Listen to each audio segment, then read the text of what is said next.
আসসালামু আলাইকুম। শাকিব খানের প্রিয়তমা রাজকুমার সিনেমার প্রযোজক আরশাদ আদনান আবারও ফিরে এসেছেন। আজকে আরশাদ আদনানের প্রত্যাবর্তন নিয়ে কথা বলবো। কিভাবে ফিরে এসেছেন? কেন ফিরে এসেছেন? কোথায় ফিরে এসেছেন? তাকে কোথায় দেখা গেছে? কিভাবে দেখা গেছে?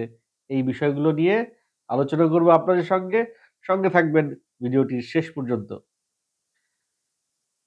আরশাদ আদনান শাকিব খানকে নিয়ে যখন প্রিয়তমা বানালেন তারপর থেকে আরশাদ আদনান একটা ফিগার। ইভেন শাকিব খানও তার সেকেন্ড ইনিংসটা প্রিয়তমা দিয়ে খুব ভালোভাবে শুরু করলেন। মানে কামব্যাকটা প্রিয়তমার কামব্যাকটা শাকিব খানের খুব ভালোভাবে হলো। সেই জায়গা থেকে সাকিবিয়ানরা আরশাদ আদনানের প্রতি কৃতজ্ঞ। আরশাদ আদনানকে ভালো চোখেই দেখে। মাঝে আরশাদ আদনান তুফান নিয়ে ২-১ টি বিব্রতকর কথা বলে সাকিবিয়ানদের কাছে একটু জনপ্রিয়তা হারায়। তারপরেও আমার মনে হয় এখনো সাকিবিয়ানরা চায় আরশাদ আদনান যেন আবার ফিরে আসে। আরশাদ আদনান যেন আবার সিনেমা বানায়। আরশাদ আদনান যেন আবার শাকিব খানকে নিয়ে নতুন কোনো সিনেমা বানায়।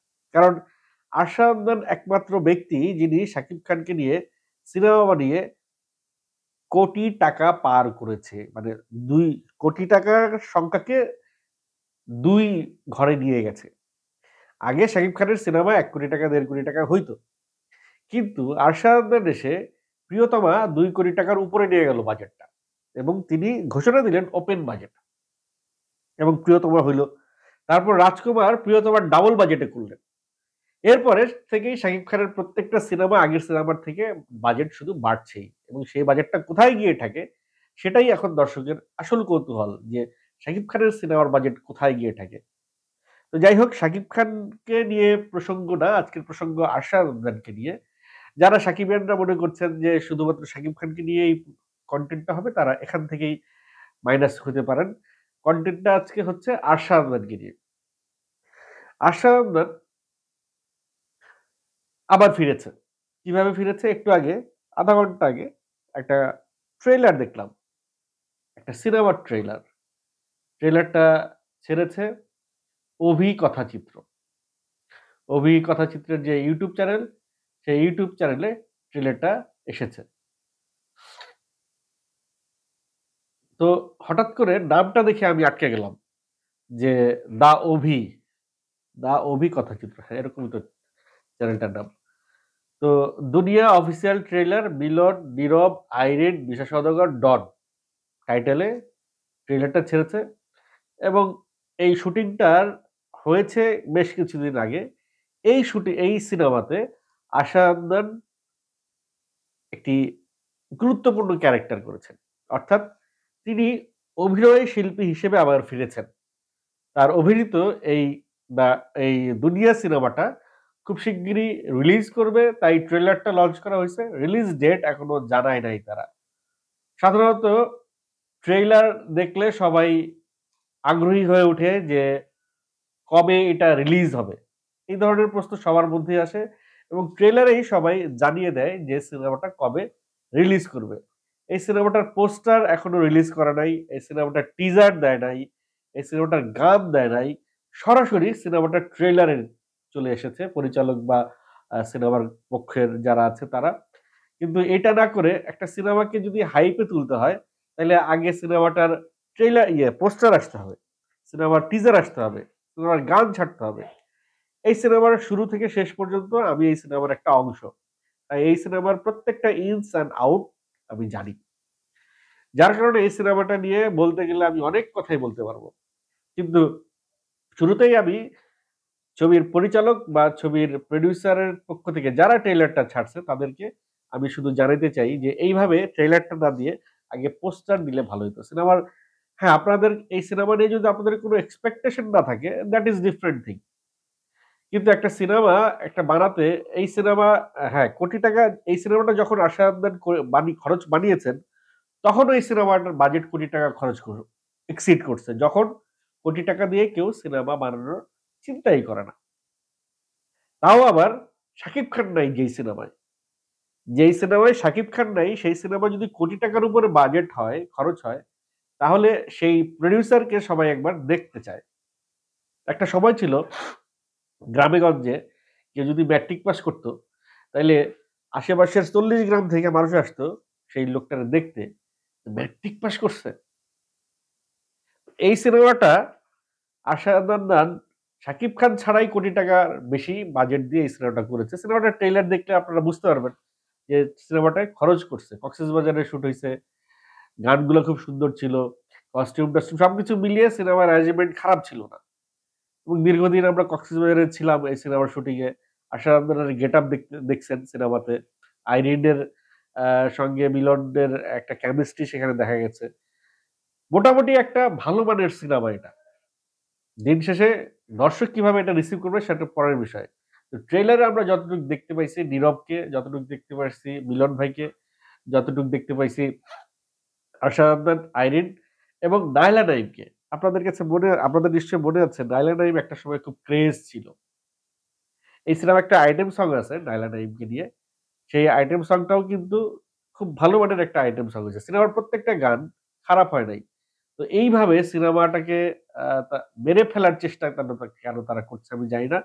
সিনেমাটা এইভাবে হুট করে ট্রেইলার না দিয়ে আমি যেটা ১ম এই বলছিলাম যে আগে সিনেমাটার পোস্টার দেন, গান দেন, তারপরে একটা হাইপ উঠান, তারপরে সিনেমাটা রিলিজ দেন, তারপরে রিলিজের আগে ট্রেইলারটা দেন। এরকম করলে সিনেমাটা এইভাবে যদি সিনেমা হুট করে ট্রেইলার দিয়ে ফেলে, এটা বোধহয় উল্টা দিকে হাঁটবে। আগে ট্রেইলার দিছে, এরপরে হয়তো এ গা টিজার দিবে, তারপরে হয়তো গান দিবে, তারপর হয়তো পোস্টার দিবে। তারপর হয়তো আ প্রচারণার প্ল্যানিং তারা করবে যে কিভাবে প্রচারণা করা যায়। তাই না? এরকমই তো। তাইলে এইভাবে কেন? আমি আমার আমার আমি just I can't accept this. এইভাবে সিনেমাটা একটা আ খুবই বাজে স্টার্ট হইল। বাট এই স্টার্টটা এইভাবে না হয়ে ওইভাবে করলে ভালো হইতো। তবে ট্রেলারটা কিন্তু দুর্দান্ত। ট্রেলার নিয়ে আমার মনে হয় খুব বেশি আ কথা মানুষ বলতে পারবে না। যে ট্রেলারটা যেরকম হওয়া উচিত ঠিক কাছাকাছি মানে একেবারে ঠিক ওরকম না হলেও কাছাকাছি হইছে। ট্রেলার দেখে সিনেমাটা দেখার জন্য মানুষের একটা আকর্ষণ বাড়ে।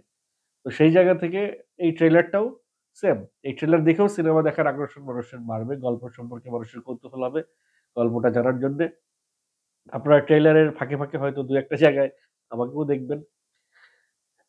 বোধ করি এই সিনেমাটা মানুষের এক্সপেকটেশন মানে সিনেমাটা দেখে মানুষ যতটা এই সময়ে যতটা যেই লেভেলের যেই কাইন্ড অফ সিনেমা মানুষ চায়, দেখতে চায় অ্যাকশন সিনেমা, ওই ধরনের না হইলেও কাছাকাছি আ লেভেলের এক্সপেকটেশন তারা মিট করতে পারবে। যেহেতু সিনেমাটার কালার, সিনেমাটার এডিটিং, সিনেমাটার লুক অ্যান্ড ফিল সবকিছু দেখে আপনারা বুঝতে পারতেছেন যে সিনেমাটা এই সময়ের মেকিং না।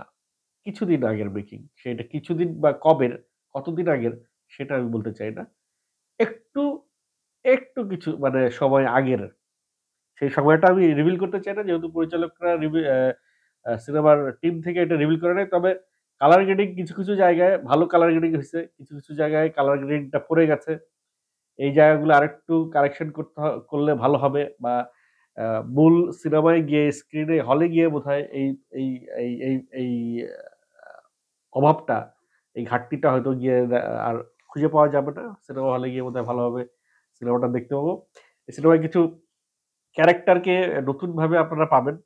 যেই ক্যারেক্টার গুলোকে আলাদাভাবে যত্ন নিয়ে ক্যারেক্টার গুলোকে ইনপুট করা হইছে। মূল ক্যারেক্টারের বাইরে কিছু ক্যারেক্টার এখানে ইনপুট করা হইছে। সবকিছু মিলিয়ে সিনেমাটা এভারেজ মানের সিনেমা এভারেজ আ মানের সিনেমার চেয়ে একটু ভালো বলতে পারেন। সাহিব চন্দ্রের এ পর্যন্ত যে কটা সিনেমা সে রিলিজ করছে সব ওই আগের সিনেমাগুলোকে কম্পিট করার মতো এই সিনেমা।